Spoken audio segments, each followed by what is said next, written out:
Hemos estado realizando una serie, como ya algunos saben, los martes, que hemos titulado La Biblia en su contexto. La Biblia en su contexto. Y es importante que cuando vamos a la palabra de Dios, entendamos que la palabra ha sido dada en un contexto específico para que nosotros lo estudiemos y podamos escudriñar lo que realmente quiere decir cada pasaje bíblico. Hemos estado viendo diferentes textos que han sido de pronto malinterpretados o mal utilizados en algunos lugares, pero la idea es que podamos aplicar los principios hermenéuticos para llegar a una adecuada interpretación de lo que enseña la palabra de Dios. Hoy vamos a estar hablando acerca de un texto que es tal vez uno de los que más han utilizado para afirmar que la Biblia es machista, que la Biblia de pronto denigra a la mujer y hace que o la coloca en un lugar inferior a los hombres.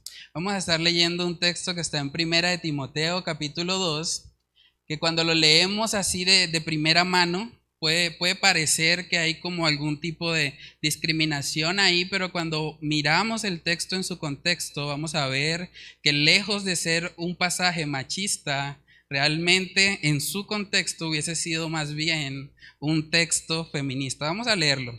Primera de Pedro capítulo 2, versículo 11, dice ahí la palabra del Señor. La mujer aprenda en silencio, con toda sujeción, porque no permito a la mujer enseñar ni ejercer dominio sobre el hombre, sino estar en silencio. Vamos a orar y a pedir la dirección del Señor en este estudio. Padre, queremos pedirte, Señor, que seas tú guiándonos a través de este pasaje, Señor, que ha sido muy controversial a lo largo del tiempo. Hay muchas personas que se han llevado una perspectiva incorrecta de lo que tú has diseñado para el hombre y para la mujer. Padre, ayúdanos a poder examinar este pasaje en su debido contexto y a poder extraer lo que tú quieres, Señor, que nosotros aprendamos y apliquemos para el día de hoy. Padre, oramos para que seas tú dirigiéndonos en este tiempo, que sea tu Espíritu Santo guiándonos a toda verdad y que sea un estudio, Señor, que sea provechoso no solamente para nuestras mentes, sino para nuestros corazones y para nuestra vida práctica, Señor. Padre, ayúdanos, te lo pedimos, Señor, en el nombre de Cristo Jesús. Amén y amén. Bueno, cuando yo leí por primera vez ese texto, también tuve un choque porque uno queda como, uy, ¿cómo así de que la mujer aprenda en silencio con toda sujeción? Vivimos en una cultura donde de una u otra manera hemos sido influenciados por lo que es el feminismo. Las mujeres están cada vez tratando de alcanzar las mismas metas que los hombres y por lo tanto cuando en la Biblia aparece algo que dice que la mujer no puede hacer, como que automáticamente pensamos, uy, eso es machismo. Uy, ¿cómo así de que la mujer no puede? ¿Por qué? ¿Acaso la mujer es inferior? Casi que tenemos esa reacción inmediatamente que vamos al texto. Pero vamos a mirar, hermanos, porque es importante, como hemos estado hablando, siempre mirar el contexto. Entonces vamos a empezar leyendo Primera de Timoteo capítulo 2, desde el versículo 9, y vamos a avanzar ahí hasta el versículo 15 para ver qué es lo que Pablo está diciéndole puntualmente aquí a Timoteo. Primera de Timoteo capítulo 2, versículos del 9 al 15, ahí tenemos el contexto inmediato, vamos a leerlo. Dice, asimismo, que las mujeres se atavíen de ropa decorosa, con pudor y modestia, no con peinado ostentoso, ni oro, ni perlas, ni vestidos costosos, sino con buenas obras, como corresponde a mujeres que profesan piedad. La mujer aprende en silencio, con toda sujeción, porque no permito a la mujer enseñar ni ejercer dominio sobre el hombre, sino estar en silencio. Porque Adán fue formado primero, después Eva. Y Adán no fue engañado, sino que la mujer, siendo engañada, incurrió en transgresión. Pero se salvará engendrando hijos si permaneciere en fe, amor y santificación con modestia. Con ese último texto es importante también aclararlo porque habla de salvación y uno podría pensar, entonces la mujer solamente se puede salvar engendrando hijos. Pero si miramos el contexto, está hablando de la naturaleza de Eva. Cuando Eva asumió el liderazgo en el jardín del Edén, vemos que fue un desastre, ¿cierto? Pero aquí dice que la mujer se puede salvar de eso, de esa mala imagen de Eva, engendrando hijos, permaneciendo en fe, amor y santificación con modestia. Esas cualidades hacen que la mujer sea restaurada en cuanto a su posición de influencia en la iglesia. Entonces, bueno, vamos a mirar qué es lo que está hablando aquí Pablo a Timoteo. Él está dando instrucciones específicas acerca de cómo debía llevarse lo que era la iglesia de Éfeso. Primera de Timoteo, y lo vamos a ver más adelante, fue escrita a este joven pastor para que él supiera cómo debía organizar la iglesia de Éfeso que estaba a su cargo. Entonces, en Primera de Timoteo 2, versículos del 9 al 10, vemos que cuando habla a las mujeres, dice puntualmente que ellas deben ataviarse de ropa decorosa, con pudor y modestia. Esa es una instrucción específica para las mujeres y es importante porque precisamente las mujeres a veces tienen la tendencia a enfocarse mucho en su apariencia externa, ¿cierto? Y lo que está diciendo Pablo aquí, bueno, las mujeres no deben llamar la atención sobre su vestimenta. ¿Qué pasa con los peinados ostentosos, el oro, las perlas, los vestidos costosos? Esas cosas hacen que las personas pongan la mirada en cómo están vestidas. Lo que el apóstol Pablo le está diciendo a Timoteo es no, las mujeres no deben centrarse en eso.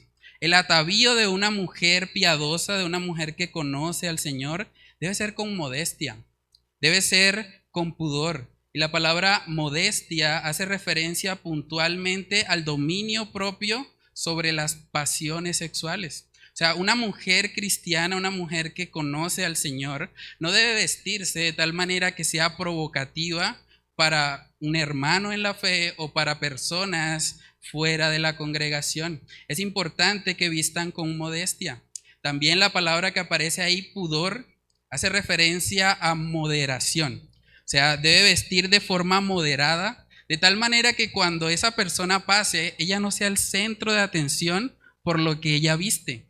Esa es la idea que está dando aquí el apóstol Pablo a Timoteo, y es lo mismo también que vemos en otros textos bíblicos, porque en Primera de Pedro capítulo 3 vamos a ver que también hay una exhortación muy parecida.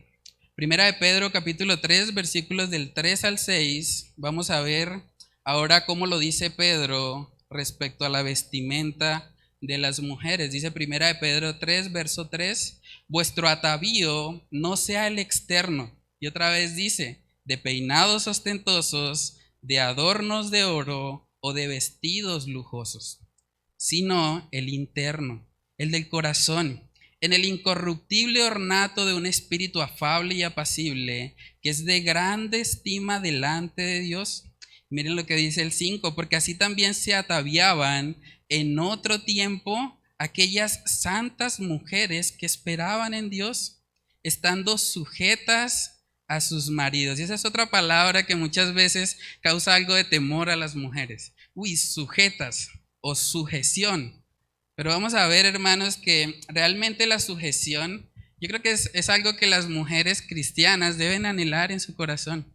Así como un hombre debe anhelar amar a su esposa como Cristo amó a la iglesia, ese debe ser el estándar para el hombre. También para la mujer el estándar es la sujeción. Sujetarse a su esposo y vivir conforme al diseño que Dios ha establecido. Dice luego en el 6, como Sara obedecía a Abraham, llamándole Señor, del cual vosotras habéis venido a ser hijas si hacéis el bien sin temer ninguna amenaza. Entonces aquí vemos que el apóstol Pedro también dice algo parecido respecto al atavío de las mujeres. La instrucción específica es que no llamen la atención sobre sí mismas o sobre lo que tienen puesto. Y es importante también ahí aclarar que no se nos dan instrucciones específicas, no sabemos cómo identificar puntualmente cuando el peinado ya es ostentoso o cuando no. Pero el principio general es que no deben buscar llamar la atención por lo que se colocan en su cuerpo. El énfasis de ese pasaje es que las mujeres deben enfocarse más bien en tener un carácter santo, un carácter de buenas obras, y que la gente les reconozca no por cómo se visten, sino más bien por sus buenas obras, porque viven en piedad y queriendo agradar a nuestro Señor. Eso es lo primero que trata aquí Timoteo. Y luego en el versículo 11 vemos que aparece el texto que de pronto es el texto polémico, que mucha gente dice, uy, pero eso es machista. Pero vamos a verlo. Primera de Timoteo 2 en el versículo 11 dice, la mujer aprenda en silencio con toda sujeción. Lo primero que debemos comentar sobre ese pasaje es que el silencio no es menosprecio. El silencio no es menosprecio. De hecho, ustedes están escuchando ahorita la palabra de Dios en silencio. Ustedes están aprendiendo en silencio y no por eso están siendo menospreciados, o espero que no se sientan menospreciados. Cuando el apóstol Pablo dice que la mujer aprenda en silencio, está hablando acerca del orden. Porque para el apóstol Pablo es muy importante que cuando se está hablando, que todo pueda hacerse en la iglesia decentemente y con orden. De hecho, no es la única vez que el apóstol Pablo dice algo así. Vamos a ver que incluso cuando le habla a los hombres que hablaban en lenguas en el contexto de Primera de Corintios, en vez de decir que estaba en silencio, les dice que se callen. Vamos a verlo. Primera de Corintios capítulo 14. Primera de Corintios capítulo 14 en el versículo 27, miren lo que dice. Si habla alguno en lengua extraña, sea esto por 2 o a lo más 3 y por turno y uno interprete. Es importante aclarar que solamente los hombres podían hablar públicamente en lenguas. Tal vez en un próximo episodio vamos a hablar un poco acerca del don de lenguas, pero aquí vemos ahora en el versículo 28 que para esos hombres que hablaban en lenguas, miren lo que dice. Y si no hay intérprete, calle en la iglesia y hable para sí mismo y para Dios. Entonces, para las mujeres, aprendan en silencio. Para los hombres, cállense. Si están hablando de tal manera que no sea evidente cuál es la enseñanza en la congregación. Ellos debían callarse para poder escuchar a los otros que estuviesen hablando en lenguas y que el intérprete estuviese enseñando a la congregación. Entonces, hermanos, el hecho de que diga que aprenda en silencio, no debemos tomarlo como un ataque a la mujer o que el apóstol Pablo quiera denigrarla, para nada. Es más bien una cuestión de orden. Ahí en Primera de Corintios también en el versículo 14, él les exhorta a los creyentes a que todo sea hecho decentemente y con orden. Decentemente y con orden, porque cuando hay ese orden, cuando una sola persona está hablando, podemos todos ser edificados. Y es lo mismo que pasa hoy por hoy en las iglesias. Entonces, lo primero que debemos aclarar es eso. Lo segundo es que el texto que aparece ahí de Primera de Timoteo 2:11 en el idioma original es un imperativo.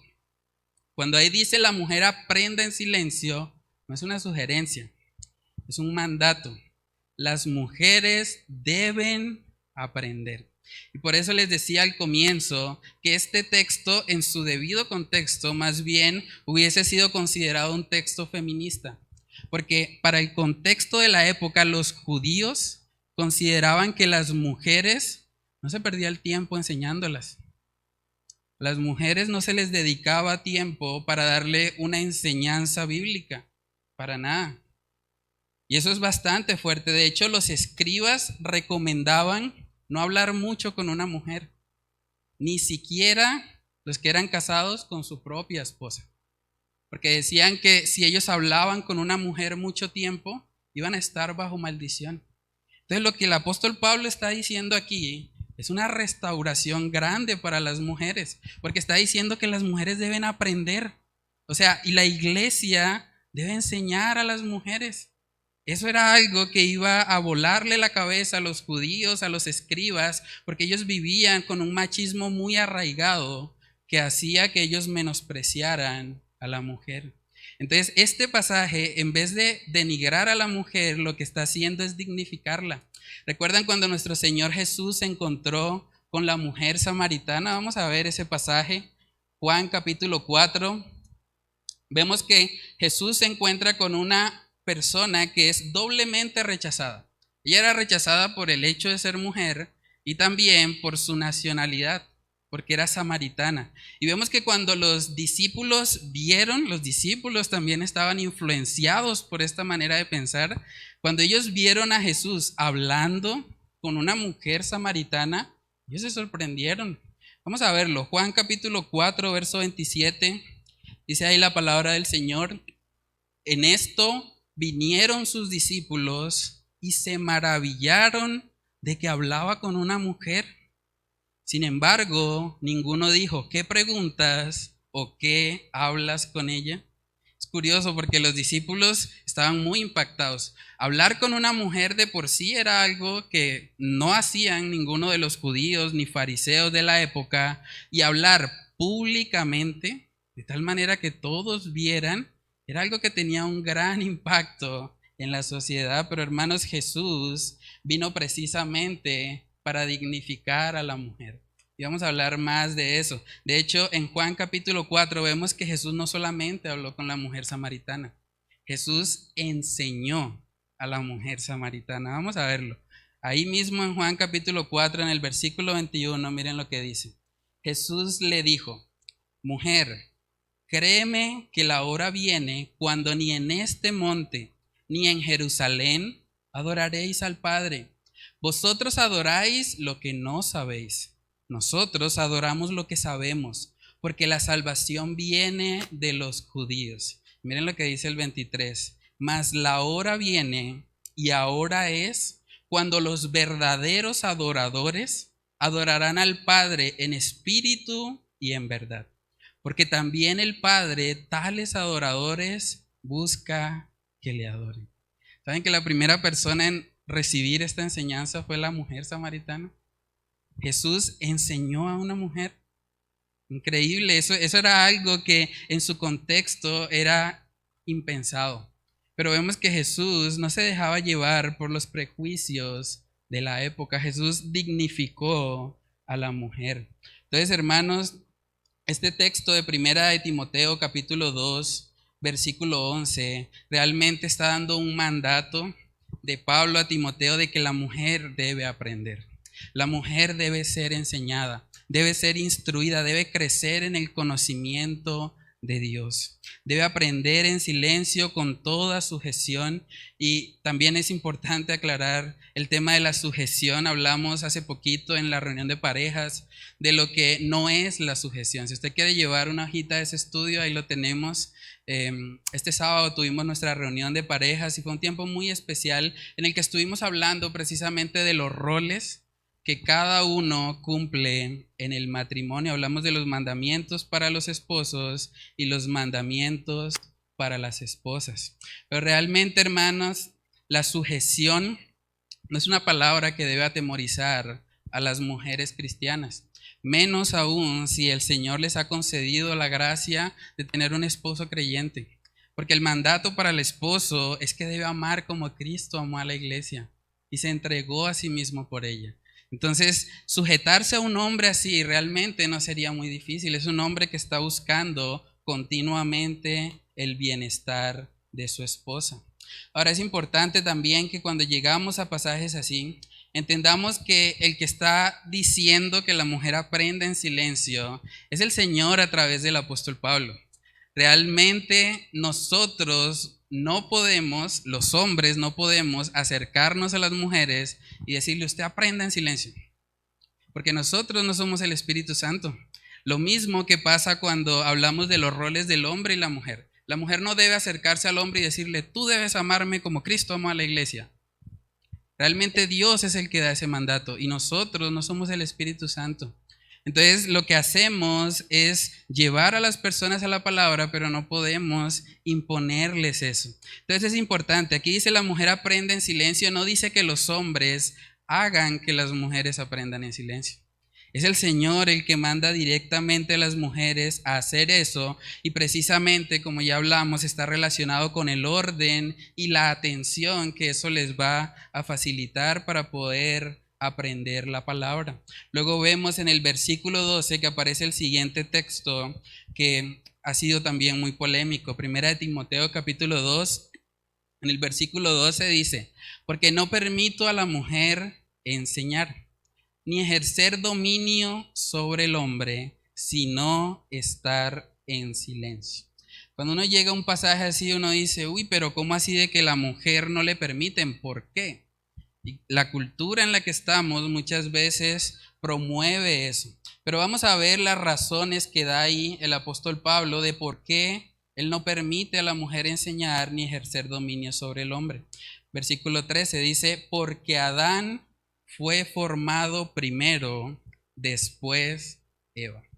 Porque Adán fue formado primero, después Eva. Eso nos muestra que es el orden de Dios.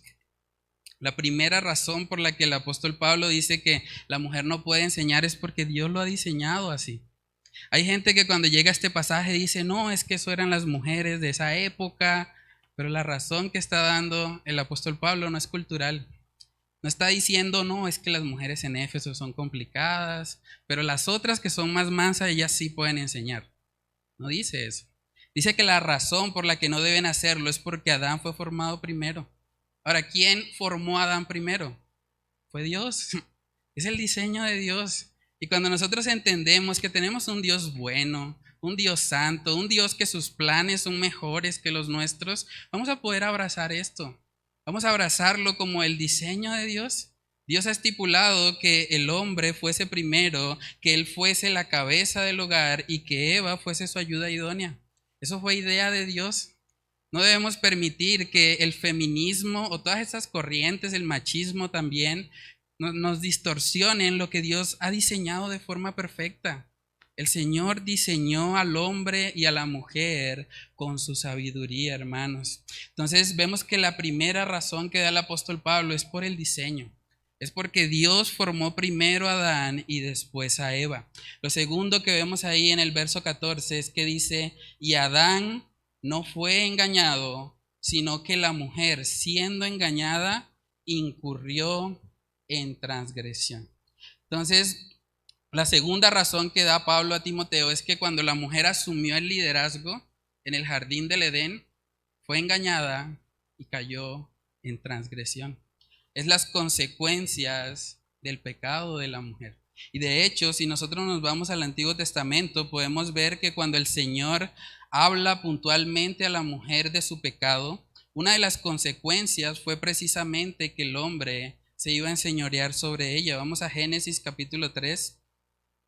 Génesis capítulo 3. En el versículo 16 vemos que ahí se están hablando las consecuencias precisamente del pecado para cada uno de los que pecaron. Y en el verso 16 dice, a la mujer dijo, multiplicaré en gran manera los dolores en tus preñeces. Con dolor darás a luz los hijos.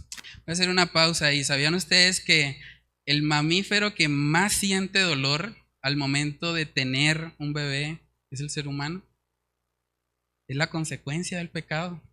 El Señor lo ha establecido así. Luego dice, y tu deseo será para tu marido y él se enseñoreará sobre ti. La palabra deseo que aparece ahí en otras traducciones es que su voluntad estará sujeta a la de su marido y que él se enseñoreará de ti. Quiere decir que el hombre va a ser la autoridad. Entonces, si el hombre va a ser la autoridad, por eso vemos acá en Primera de Timoteo 2 que dice que no se le permite a la mujer enseñar. Y es importante aclarar, el texto que está ahí en Primera de Timoteo no está diciendo que Adán es mejor que Eva. No está diciendo que Adán actuó correctamente. Para nada. De hecho, Eva fue engañada. Adán pecó voluntariamente. Si miramos en Romanos capítulo 5, dice que el pecado entró en el mundo por Adán. Entonces, la Biblia no justifica a Adán como alguien más espiritual que Eva. Lo que nos está diciendo es que la mujer tiene esa tendencia a ser engañada. y que cuando ella fue engañada incurrió en transgresión. Y esas son las razones que el apóstol Pablo está dando puntualmente de por qué no permite a la mujer enseñar. Y cuando nosotros entendemos eso, hermanos, vamos a darnos cuenta que realmente eso no es machismo, para nada. Realmente eso es el diseño de Dios. Entonces, a manera de resumen, el contexto inmediato nos ha mostrado que las mujeres cristianas deben vestirse con pudor y con modestia, sin enfocarse tanto en lo externo, sino más bien en lo interno. También dice ahí que las mujeres, al igual que los hombres, deben aprender en la congregación. Y si dos hombres quieren enseñar al tiempo, también debe callarse el que esté hablando. Lo otro que vimos fue que la mujer no debe enseñar ni ejercer autoridad pública sobre el varón. Ahora, también es importante aclarar que Primera de Timoteo fue escrita a un joven pastor para una iglesia en sí. Porque hay gente que ha tomado este pasaje para decir, no, las mujeres no pueden ser docentes porque están enseñando. Pero realmente no tiene nada que ver con eso. El contexto que está lidiando aquí el apóstol Pablo es el contexto de la iglesia y de la enseñanza pública de la palabra de Dios. Vamos ahora a abrir un poco el círculo, vamos a el contexto de todo el libro. Vamos a ver si en Primera de Timoteo, a lo largo del libro, podemos ver alguna señal de que de pronto las mujeres deben tomar el liderazgo de la congregación. Primera de Timoteo capítulo 1 en el versículo 3 vemos la encomienda del apóstol Pablo a Timoteo. Dice ahí, como te rogué que te quedases en Éfeso cuando fui a Macedonia para que mandases a algunos que no enseñen diferente doctrina. O sea, el apóstol Pablo le está escribiendo a Timoteo acerca de las necesidades puntuales que había en Éfeso. Y una de ellas era precisamente establecer el liderazgo bíblico. En Primera de Timoteo capítulo 3 vemos que aparecen los requisitos que deben tener aquellos que anhelan obispado o los que van a liderar como tal la iglesia. Primera de Timoteo capítulo 3 verso 1 dice, palabra fiel. Si alguno anhela obispado, buena obra desea. Pero es necesario que el obispo sea irreprensible, marido de una sola mujer, sobrio, prudente, decoroso, hospedador, apto para enseñar, no dado al vino, no pendenciero, no codicioso de ganancias deshonestas, sino amable, apacible, no avaro, que gobierne bien su casa, que tenga a sus hijos en sujeción con toda honestidad, pues el que no sabe gobernar su propia casa, ¿cómo cuidará de la iglesia de Dios?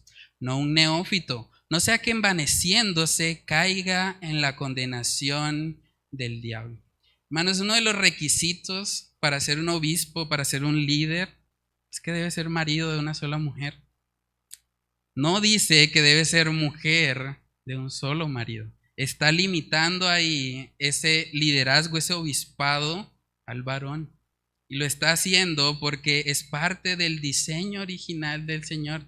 Dios ha establecido que el Señor sea la cabeza, que el hombre, sea la cabeza del hogar y sobre él, obviamente, Cristo Jesús gobernando. En Primera de Timoteo capítulo 5 también vemos que se habla acerca de ancianos. Primera de Timoteo 5 versículos del 17 al 18 dice, los ancianos que gobiernan bien sean tenidos por dignos de doble honor, mayormente los que trabajan en predicar y enseñar. Pues la escritura dice, no pondrás bozal al buey que trilla, y digno es el obrero de su salario. Aquí vemos que habla puntualmente de la paga que debe recibir un anciano que está trabajando en predicar y enseñar la palabra de Dios. Y usted podría pensar, pero en la Biblia también habla de ancianas. Vamos a ver ese texto. Tito, capítulo 2.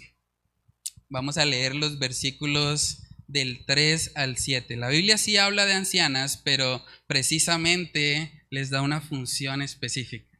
Tito, capítulo 2, verso 3 dice, las ancianas asimismo sean reverentes en su porte, no calumniadoras, no esclavas del vino, maestras del bien, que enseñen a las mujeres jóvenes a amar a sus maridos y a sus hijos, a ser prudentes, castas, cuidadosas de su casa, buenas, sujetas a sus maridos, para que la palabra de Dios no sea blasfemada. ¿Sí?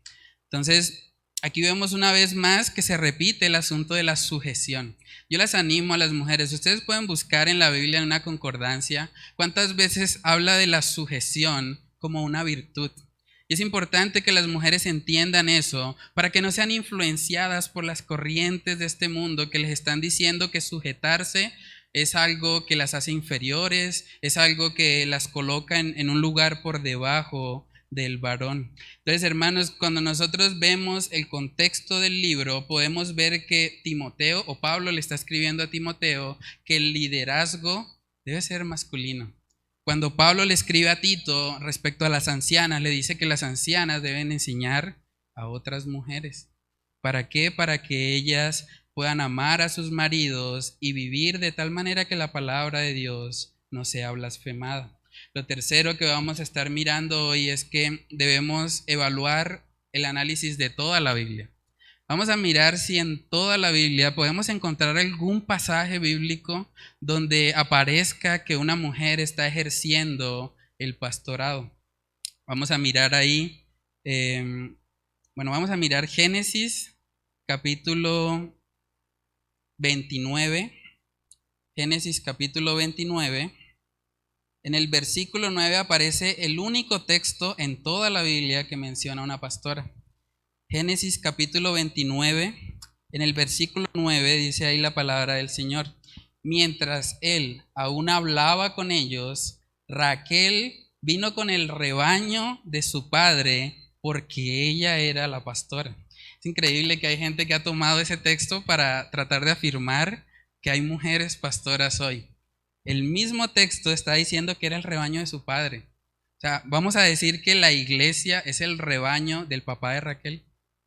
Realmente no tiene ningún sentido. Cuando vemos que aparece una pastora en la Biblia, es una pastora de ovejas y es un rebaño de ovejas. Y no podemos espiritualizar esos pasajes. Hemos hablado acerca de eso. No se trata de ir a los textos del Antiguo Testamento y decir, no, pues como dieron 7 vueltas en Jericó, pues yo doy 7 vueltas a la manzana y la propiedad es mía. ¿Eso de dónde lo sacan? La Biblia nunca enseña ese tipo de cosas. Entonces, hermanos, el único texto donde aparece algo relacionado a un pastorado femenino es acá. Y está hablando de una pastora de ovejas. Lo otro que podemos resaltar ahí, o el otro pasaje también que se utiliza mucho para hablar de este tema del pastorado femenino, está en Gálatas. Vamos a ir a Gálatas capítulo 3. Gálatas capítulo 3, en el versículo 28. Vemos que hay un texto también que utilizan muchas veces para tratar de afirmar eso. Gálatas 3:28 dice, ya no hay judío ni griego, no hay esclavo ni libre, no hay varón ni mujer, porque todos vosotros sois uno en Cristo Jesús. Mucha gente ha dicho, si ves que ya no hay varón ni mujer, ya todos somos uno en Cristo Jesús, entonces todos hacemos lo mismo. Pero bajo esa misma lógica, una persona que sea griega podría ir al aeropuerto y decir, ya yo no soy griego, déjeme pasar, yo no tengo visa, pero yo puedo. O alguien que sea esclavo, que sea un trabajador, trayéndolo a este contexto, le podría decir a su jefe, no, es que ya no hay trabajador ni jefe. No, ya todos somos uno. Por supuesto que eso no es lo que está enseñando el texto bíblico. El texto bíblico nos está hablando de que en Cristo Jesús no hay acepción de personas. Cualquiera que se arrepiente y crea en Cristo puede ser salvo, sin importar su nacionalidad, sin importar si tiene trabajo o no, si es esclavo o libre, y sin importar si es un hombre o una mujer. Entonces, los textos que habitualmente se utilizan para defender un pastorado femenino realmente no están establecidos en su contexto. Entonces vale la pena preguntarnos, bueno, pero si la mujer no puede ser pastora, entonces ¿qué puede hacer? Vamos a verlo, Proverbios capítulo 6,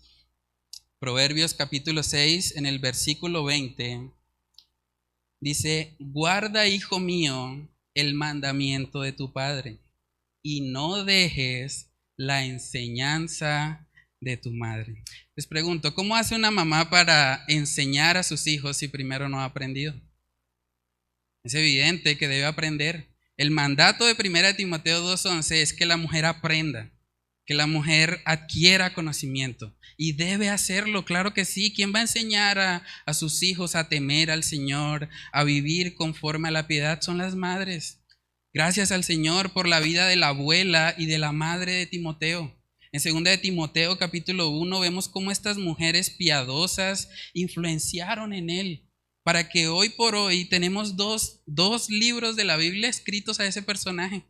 2 de Timoteo capítulo 1 versículo 5 dice ahí: trayendo a la memoria la fe no fingida que hay en ti, la cual habitó primero en tu abuela Loida y en tu madre Eunice, y estoy seguro que en ti también. Hermanas, es muy importante, le hablo a las mujeres que están acá, es muy importante que ustedes aprendan teología, que ustedes conozcan a Dios, que conozcan sus atributos, que conozcan lo que la palabra de Dios enseña, porque ustedes tienen una gran influencia sobre la vida de sus hijos. Ustedes no saben si van a criar al próximo Timoteo, si ustedes van a ser los instrumentos para que más personas misioneros vayan al mundo y lleven el mensaje de salvación. Las mujeres tienen esa influencia. En 1 Corintios capítulo 11 también vemos el orden que el Señor ha establecido para el hogar y que también quiere verlo reflejado en la congregación. 1 Corintios 11, versículo 3 dice: pero quiero que sepáis que Cristo es la cabeza de todo varón, y el varón es la cabeza de la mujer, y Dios la cabeza de Cristo. Ese texto me llama mucho la atención porque está hablando de los roles, pero termina diciendo: y Dios la cabeza de Cristo. Y uno pensaría, pero esa frase ahí como, ¿por qué o qué? Saben que cuando miramos a Cristo Jesús en los evangelios, dice que Jesús se sujetó en todo al Padre. Él se sujetó en todo al Padre. Ahora, por Jesús sujetarse al Padre, Él no perdió dignidad. No fue que Jesús es inferior al Padre porque se sujetó a Él, ¿no? Lo que nos está mostrando aquí el pasaje es que así como Dios es la cabeza de Cristo, la mujer se sujeta al varón, porque Él es la cabeza que Dios ha establecido para su hogar. Imagínense lo complicado que sería, por ejemplo, para una mujer pastora. Vamos a imaginarnos eso. Una mujer pastora dice: bueno, yo llego a la iglesia y yo soy la autoridad, porque soy la pastora. Y en el hogar, 1 Corintios 11:3 dice que la cabeza es el varón. Entonces esa mujer pastora tendría que en el hogar cambiar de rol. En el hogar el marido es la cabeza, y luego cuando llega a la iglesia, entonces ahora ella es la cabeza. ¿Se imaginan la cantidad de problemas que eso traería? Por eso es que muchas de esas mujeres pastoras quieren estar siempre en la iglesia, porque ahí ellas mandan, ahí ellas son la autoridad. Pero si vemos, hermanos, el diseño de Dios para el hogar es que el hombre sea la cabeza. Y eso no quiere decir, vale la pena aclararlo, que los hombres seamos más inteligentes que las mujeres o que tengamos más capacidades. Yo sé que hay mujeres que podrían predicar mucho mejor que yo, pero realmente no se trata de eso. Se trata del diseño de nuestro Dios, de cómo Él lo ha establecido. El feminismo, hermanas, le ha hecho creer a las mujeres que son inferiores y no hacen lo mismo que los hombres. Pero eso no es lo que la Biblia enseña para las mujeres. Hay una frase que me llama mucho la atención. La frase dice que la mujer no fue creada para hacer todo lo que hace un hombre. La mujer fue creada para hacer todo lo que un hombre no puede hacer. Hermanas, la influencia que tienen las mujeres en los hijos es algo especial que el Señor les ha dado y que deben aprovechar para la gloria de nuestro Dios. A lo largo de toda la Biblia vemos que el Señor dignificó a la mujer. ¿Saben que las primeras testigos de la resurrección fueron un grupo de mujeres? Fueron las primeras en ir y testificar que Jesús había resucitado. También vemos que la Biblia manda a los líderes de la iglesia, como acabamos de verlo, a que enseñen a las mujeres. El Señor está interesado en que las mujeres aprendan y crezcan en su comunión con el Señor. También, hermanos, la Biblia dice en el contexto del matrimonio que los maridos deben amar a sus esposas como Cristo amó a la iglesia. Busquen todas las demás religiones del mundo, miren los musulmanes, los hinduistas, y busquen cuál religión dice al hombre que debe morir por su esposa. No lo hay. El cristianismo bíblico es el único que dignifica a la mujer y la coloca como alguien digna de honra, como alguien que merece que su esposo dé su vida por ella. Eso es lo que vemos en la Escritura. Ahora, también es importante aclarar que las mujeres sí pueden enseñar a los hombres. Sí pueden enseñar a los hombres, pero en un contexto donde la autoridad masculina no sea socavada. Y eso es muy importante también entenderlos, porque hay gente que ha dicho, no, si la enseñanza viene de una mujer, yo no la recibo. Pero aquí vemos que el contexto de Timoteo es precisamente la adoración pública en la iglesia. Pero si una mujer enseña de una forma que no esté socavando el liderazgo masculino, claro que puede hacerlo. De hecho, la mujer samaritana salió de ahí a enseñar a otros hombres quién es Jesús. Ella no se convirtió en la pastora de Samaria, pero ella fue y predicó el evangelio y les enseñó lo que Jesús le había dicho. Entonces eso es muy importante también. En el Antiguo Testamento y también en el Nuevo vemos mujeres enseñando a hombres, pero siempre en un contexto donde no se está sobrepasando la autoridad del varón. Vamos a 1 Samuel, capítulo 25, para ver cómo una mujer le habló al personaje tal vez más importante de esa época. 1 Samuel, capítulo 25, versículos del 21 en adelante. Dice ahí la palabra de Dios. Y David había dicho, ciertamente en vano he guardado todo lo que éste tiene en el desierto, sin que nada le haya faltado de todo cuanto es suyo. Y él me ha vuelto mal por bien. Así haga Dios a los enemigos de David y aún les añada, que de aquí a mañana de todo lo que fuere suyo no he de dejar con vida ni un varón. Y cuando Abigail, una mujer, vio a David, se bajó prontamente del asno y postrándose sobre su rostro delante de David, se inclinó a tierra y se echó a sus pies y dijo, Señor mío, sobre mí sea el pecado, mas te ruego que permitas que tu sierva hable a tus oídos y escucha las palabras de tu sierva. ¿Sí ven cómo esta mujer se acerca de forma muy respetuosa? Ella estaba hablando con el rey, con el personaje más importante de esa época. Ahora vamos a ver cómo responde David después de que esa mujer se acerca a hablarle para persuadirlo de que no vaya a matar a Nabal. 1 Samuel capítulo 25, verso 32. Dice, y dijo David a Abigail, ¿usted quién es para hablarme a mí que soy el rey de este pueblo? ¿Dice eso? No. Dice, bendito sea Jehová, Dios de Israel, que te envió para que hoy me encontrases. Y bendito sea tu razonamiento, y bendita tú, que me has estorbado hoy de ir a derramar sangre y a vengarme por mi propia mano. Si ven al rey David reconociendo la influencia piadosa de esta mujer, él dice, bendito sea tu razonamiento. Me convenciste de que no debía ir a matar a Nabal. Gracias a Dios por tu vida. En otras palabras, es lo que está diciendo el rey David.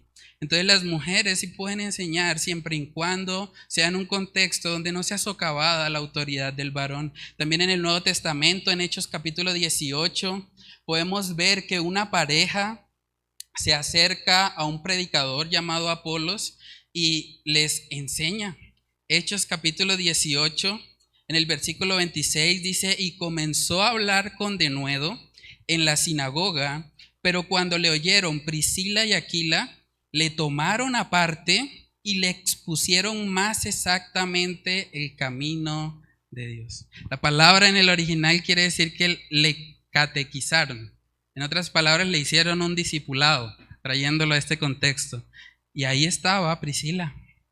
Ella estaba ahí. Era una mujer piadosa, pero ella estaba bajo la autoridad de su esposo y no estaba socavando a Apolos de ninguna manera. Entonces, las mujeres sí pueden enseñar a los hombres siempre y cuando no estén pasando por encima de la autoridad de ellos. Hay una frase del pastor Sugel Michelén que me gusta mucho. Él dijo: lo que se prohíbe en el Nuevo Testamento es que las mujeres ejerzan la enseñanza de una forma tal que violenten el esquema de autoridad diseñado por Dios para el hogar y para la iglesia. Hermanos, cuando nosotros vamos a la palabra de Dios, es imposible no ser enseñado por mujeres. ¿Saben por qué? Porque tenemos la oración de Ana escrita en la palabra de Dios. La única forma de que un hombre no pueda ser enseñado por una mujer es que arranque todos los pasajes donde hay mujeres hablando. También vemos la oración de María, donde ella reconoce su bajeza y su necesidad del Señor. Vemos mujeres piadosas como Esther, como Ruth, y leemos sus historias en la Escritura.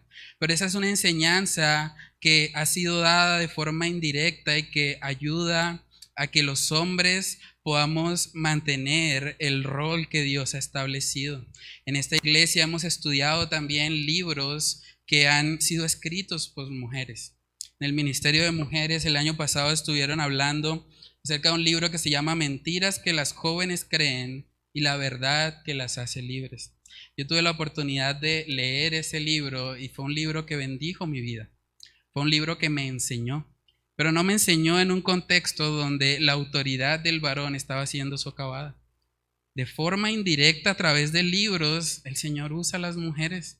Por eso es tan importante que las mujeres aprendan, que las mujeres estudien la palabra de Dios. Hay una historia también que me gusta mucho, Elizabeth Elliot. Ella escribió un libro que se llama La sombra del Todopoderoso. Y en ese libro ella narra cómo su esposo fue asesinado por unas tribus en Ecuador que estaban totalmente en contra del evangelio. Y esta mujer, viuda de su esposo, ¿saben qué hizo? Fue a la tribu de los que asesinaron a su esposo y les compartió el evangelio de salvación. Gracias a Dios por su vida. Gracias a Dios por ese libro. Ese libro impactó mi vida y me ha ayudado a crecer en mi comunión con el Señor. Entonces, hermanas, las mujeres sí pueden enseñar al varón siempre y cuando no se invierta el orden que el Señor ha establecido. Cuando nosotros miramos a lo largo de toda la Biblia, vemos que el liderazgo siempre ha sido para el varón, pero no por eso debemos limitar a las mujeres a que nos enseñen bajo ciertos contextos. Nosotros vemos en la Biblia, tenemos 66 libros en la Biblia. Ninguno de ellos fue escrito por mujeres. Todos fueron escritos por hombres, pero dentro del contenido de esos libros hay contenido que fue producido por las mujeres. Entonces ahí vemos ese equilibrio. Jesús escogió 12 apóstoles. Ninguno fue mujer, pero también vemos que las mujeres testigos de la resurrección, que las primeras en ser testigos de la resurrección fueron las mujeres. Los ancianos que vemos que fueron ordenados en el libro de Hechos fueron hombres. Los diáconos que iban a servir a las mesas fueron hombres. Pero vemos mujeres sirviendo a la par con esos hombres y buscando realmente el beneficio de la congregación. Es importante encontrar ese equilibrio porque hay personas que han llegado al extremo incluso de decir que los hombres y las mujeres no pueden orar juntos. Yo he escuchado personas que me han dicho: no, es que si una mujer va a orar por la ofrenda, yo me voy. Pero vamos a ver si la palabra de Dios avala eso. Hechos capítulo 1 en el versículo 13 dice: y entrados subieron al aposento alto donde moraban, miren quiénes moraban: Pedro y Jacobo, Juan, Andrés, Felipe, Tomás, Bartolomé, Mateo, Jacobo hijo de Alfeo, Simón el celote y Judas hermano de Jacobo. Está hablando de los apóstoles, todos varones. Y miren en el 14. Dice: todos estos perseveraban unánimes en oración y ruego con las mujeres y con María, la madre de Jesús, y con sus hermanos. Vemos hombres y mujeres juntos orando al Señor, unánimes, en un mismo sentir, buscando glorificar a nuestro Dios. Entonces, hermanos, es muy importante que cuando llegamos a pasajes así, no permitamos que las corrientes de este mundo nos lleven a pensar cosas que la Biblia no enseña. Pensar que la Biblia es machista es desconocerla. Es porque alguien no ha estudiado realmente lo que el Señor dice para cada uno de los géneros. Entonces, es muy importante eso. Voy a terminar leyendo un versículo bíblico que está en Romanos capítulo 12 y que yo creo que debe ser el texto que debemos llevarnos en nuestra mente para que no sean las corrientes o las filosofías de este mundo las que gobiernen nuestra manera de pensar, sino que por el contrario podamos renovar siempre por medio de la palabra de Dios nuestro entendimiento. Romanos capítulo 12, en el versículo 2 dice: no os conforméis a este siglo, sino transformaos por medio de la renovación de vuestro entendimiento, para que comprobéis cuál sea la buena voluntad de Dios, agradable y perfecta. No debemos permitir, hermanos, que ni el feminismo ni el machismo gobiernen en nuestra mente. Lo que debe gobernar es la palabra de Dios. Dejemos que sea la palabra de Dios y no las corrientes de este mundo las que definan cómo debemos comportarnos y las que definan cómo debe ser el liderazgo de la iglesia y del hogar. Vamos a orar. Padre, te damos muchas gracias, Señor, por este tiempo. Gracias por este estudio de tu palabra, Señor, donde nos muestras cómo en tu sabiduría, Señor, has diseñado el matrimonio de tal manera que el hombre debe ser la cabeza del hogar y la mujer debe ser su ayuda idónea. Gracias porque es tu diseño, Dios, porque sabemos que tú eres un Dios perfecto, que tú eres un Dios santo y bueno, y que lo que tú has diseñado, Señor, lo has hecho para nuestro bien, para formar en nosotros el carácter de Cristo Jesús. Padre, yo te pido que seas tú ayudándonos a poder combatir todas esas ideologías que vienen de este mundo, de esta sociedad, donde nos han hecho creer, Señor, que tu palabra enseña cosas que no son. Padre, ayúdanos a poder siempre estarnos renovando por medio de tu palabra.